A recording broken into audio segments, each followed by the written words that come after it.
सब फालतू फालतू का प्रोपेगेंडा है। किसी का वोट काटने से उसका जमीन का क्या संबंध है। सम्राट चौधरी जी ने जो कार्रवाइयां स्टार्ट किया है, निश्चित तौर से आज उत्तर प्रदेश की राह पर अन्य प्रदेश चलने के लिए अग्रसर है। हो सकता है कि आने वाले समय में नीतीश कुमार जी स्वयं अपने से कह दें कि भाई हम रिटायरमेंट लेने वाले हैं। वोट चोरी का मुद्दा बिहार से शुरू हुआ, पूरे राज्य में हलचल मची। राहुल गांधी हो, अखिलेश यादव हो, तेजस्वी यादव हो, सभी आरोप बीजेपी पर लगाते रहे वोट चोरी का। मगर जब से एसआईआर का काम तेजी से शुरू हुआ, तब से फिर से एक बार मुद्दा गर्म हो गया है। कहा जा रहा है कि आज आपका वोट काटा जा रहा है, कल आपको ज़मीन छीन ली जाएगी। इन्हीं तमाम सवालों का जवाब देने के लिए आज हमारे साथ मौजूद हैं चायल के पूर्व विधायक संजय कुमार गुप्ता जी। सर, स्वागत है स्टेट मिरर में। नमस्कार। सबसे पहला मेरा एक सवाल है कि एसआईआर को लेकर जो अफवाह चल रही है, विपक्ष किस तरीके से उसको तोड़ मरोड़ कर पेश कर रहा है, उस पर क्या कहना चाहेंगे? देखिए, एसआईआर को लेके अफवाह खाली ये फैलाई जा रही है कि ताकि जो उनके फर्जी वोट हैं कटने न पाए। मैं भी इस बात का पक्षधर हूँ। इस देश में रहने वाला हर नागरिक की अपनी आइडेंटिटी होनी चाहिए। हमारे यहाँ जो घुसपैठिए घुस आए हैं, तमाम लोग, मैं इस बात को जानता हूँ कि तमाम लोग ऐसे हैं जिनके मकान एक से अधिक स्थानों पर बने हुए हैं, एक से अधिक स्थानों पर वोटर लिस्ट पे उनका नाम है और वो वहाँ भी वोट करने जाते हैं, यहाँ भी वोट करने जाते हैं, जो लोकतांत्रिक और संवैधानिक तरीके से गलत है। तो वोटर लिस्ट फ्रेश होनी चाहिए। एक व्यक्ति का सिर्फ एक जगह नाम होना चाहिए, मृतक का नाम हटना चाहिए। जो अभी दूसरी जगह शिफ्ट हो गया है उसका नाम यहाँ से कट के उस जगह पे शिफ्ट होना चाहिए जहाँ का निवासी हो चुका है। जो बेटियाँ विवाहित होकर ससुराल जा चुकी हैं उनका नाम यहाँ से कट के उनके ससुराल के पते पे वोट जुड़ना चाहिए। जो भी 18 साल का बच्चा पूरा हो गया उसको मतदाता अवश्य बनना चाहिए। जाति पाति के आधार पर किसी प्रकार की कोई मतदाता सूची में जोड़ना और काटना की अफवाह फैलाना गलत है। ये एक संवैधानिक कार्य हो रहा है, चुनाव आयोग करा रहा है। चुनाव आयोग एक निष्पक्ष और स्वतंत्र संस्था है, किसी सरकार का उस पर कोई बल नहीं है। जो भी लोग आरोप लगा रहे हैं, हम तो एक बात कहते हैं ना, अपने कार्यकर्ताओं को लगाइए ना। कोई एक ऐसा व्यक्ति जो छूटे, जो लीगल मतदाता है, अगर कोई नाम छूटे सामने लेके आवे कि भाई देखिए फला व्यक्ति है, यहाँ का निवासी, उसका नाम नहीं जोड़ा जा रहा है, एक तो प्रूफ लेके आए ना। सब फालतू का प्रोपेगेंडा है, क्योंकि जिस बेईमानी से अभी तक वो चुनाव जीतते आए हैं वो बेईमानी अब समाप्त होगी। सही मतदाता से चुनाव होगा, सही तरीके से लोकतंत्र में जनप्रतिनिधियों का चयन होगा, सही तरीके से सरकार बनेगी। अब ऐसे लोगों की सरकार नहीं बनेगी जो गलत मतदाता है। अच्छा, अखिलेश यादव ने एक सोशल मीडिया एक्स पर पोस्ट किया और उसमें लिखा कि आज आपका वोट काटा जा रहा है, कल आपकी ज़मीन छीन ली जाएगी, पेंशन रोक दी जाएगी। इसको आप कैसे देखते हैं? ये तो हास्यास्पद बात है। इसके पहले भी इस तरीके के तमाम अफवाह उड़ाए गए। आप बताइए, इसके पहले जब एनआरसी की बात थी तब भी इस तरह के अफवाह फैलाए गए।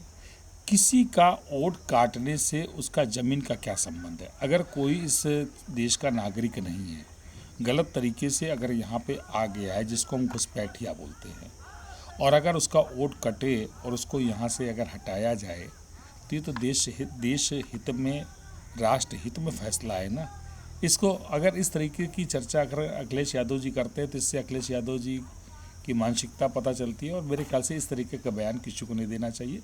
अखिलेश यादव जी को भी चाहिए कि वो इस बात की नज़र रखें, उनके कार्यकर्ता भी नज़र रखें। अगर कोई ऐसा केस आता है, कोई बीएलओ दुर्भावना से ग्रसित होकर किसी पात्र व्यक्ति का नाम जोड़ने में वो रुचि नहीं दिखाता है या नाम काटता है, तो उसको ज़रूर आवाज़ उठाना चाहिए, वो उनका अधिकार है। अच्छा, एक सवाल राहुल गांधी को लेकर इस समय खूब चर्चा हो रही है कि राहुल गांधी कह रहे हैं कि आज आपका वोट काटा जा रहा है और आपके अधिकारों को छीना जा रहा है। बीएलओस की मौत हो रही लगातार, उस पर भी सरकार पर सवाल खड़े कर रहे हैं कि उनके लगातार प्रेशर दिया जा रहा है, उनको समय देना चाहिए था।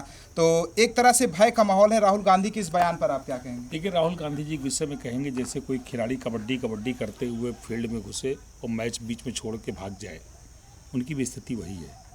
बिहार में उन्होंने वोट चोरी का मुद्दा उठाते हुए अब मेन चुनाव के समय राहुल गांधी के दिखाई नहीं दिए।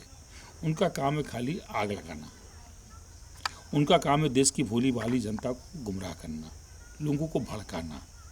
बहुत अरसे के बाद एक ऐसी सरकार इस देश के अंदर आई है जो देश के हित के लिए, देशवासियों के हित के लिए, आने वाले भविष्य के लिए काम कर रही है।